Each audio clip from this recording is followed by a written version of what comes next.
question that led me to the work was really what specific conditions in the lives of African American women contribute to adverse birth outcomes, and what is the best way to capture and assess those conditions, and how might an assessment of the particular stresses of race and gender be translated into intervention and policies to arrest the crisis of black infant mortality.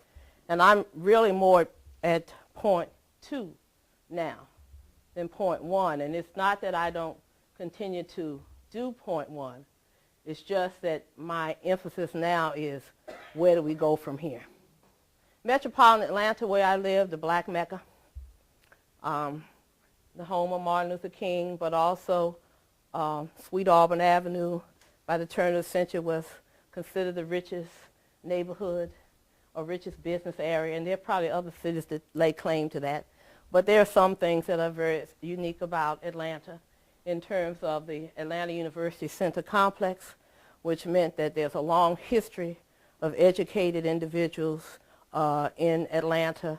Atlanta University was established just a year after the end of the Civil War, making it the oldest institution of higher education in Atlanta. So that should give you some indication of what are the particulars about Atlanta. But this, as you can see, 2003 to 2006, you know who is the purple. And Fulton and DeKalb County are some of the main counties. There are others, but these are just 2 of them in terms of preterm delivery rates in that area.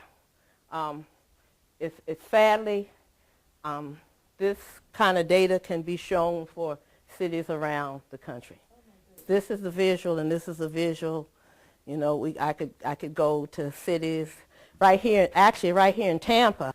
They have some major concerns because they've seen a precipitous rise of like 5 times the rate for African American women as compared to whites, and just have really, but have done tremendous things here in the state of Florida.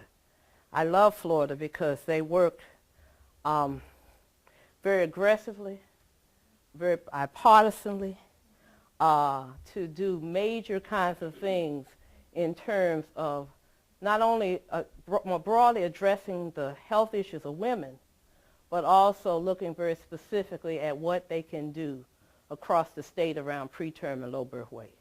And so I will say this has been this state, Florida, has really, Republican governor, Democratic governor, didn't matter. They signed the legislation and they got busy here. This is infant mortality rates. This is larger. This is not just Atlanta, per 1,000 births. And what's important about this is in the late 1980s, you know, you would say, okay, you have this disparity, and the reason you have this disparity is because of poverty. Or you say you have this disparity, and the reason you have this disparity is because people are not availing themselves to prenatal care. And so, okay, poverty, prenatal care. But when you look at this from the Kaiser Family Foundation from 2001 to 2003, you see that the infant deaths per 1,000 live births for African Americans, American, Indian, Alaskan Natives, and some of white, non-Hispanics, and all the other groups. But if you look here for African Americans who are college, and then you compare that to whites who are high school, look at it. That was really, really stunning. There were people at CDC who really found this. Diane Raleigh was part of that effort. Carol Hogue, who was one of the people whom I work with, and others were the ones who really uncovered this kind of disparity. Because then it raises the question, well, for college-educated African American women, we are not talking about the lack of income. We're not talking about the absence of insurance. We certainly expect that they are taking advantage of prenatal services. So there's something else that is going on.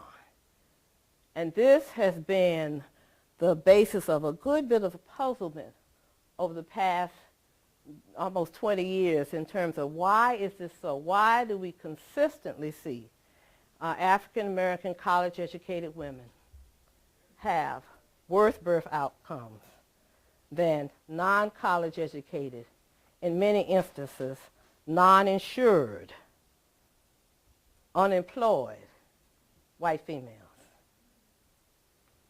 I'll give you a think on it a little bit. Have any responses? I'm looking at your faces, so just exhale, exhale. And so, of course, when people see this and the other data, the local data for your area, and then you see this, it does really, it shoots down all of the other premises. It's not to say that poverty is not a problem. That's not to be interpreted that way. It's not to say that poverty it's not to say that individuals don't need good prenatal care, but we'll put in parentheses, in quotation marks, what is good prenatal care, right? What is good prenatal care. So it's not to say that, but there's something more going on. And in Atlanta, African-American college-educated women living in metropolitan Atlanta, the black mecca, are twice as likely to give birth to premature babies as women from other racial and ethnic groups. This discovery in Atlanta was around the early 1990s.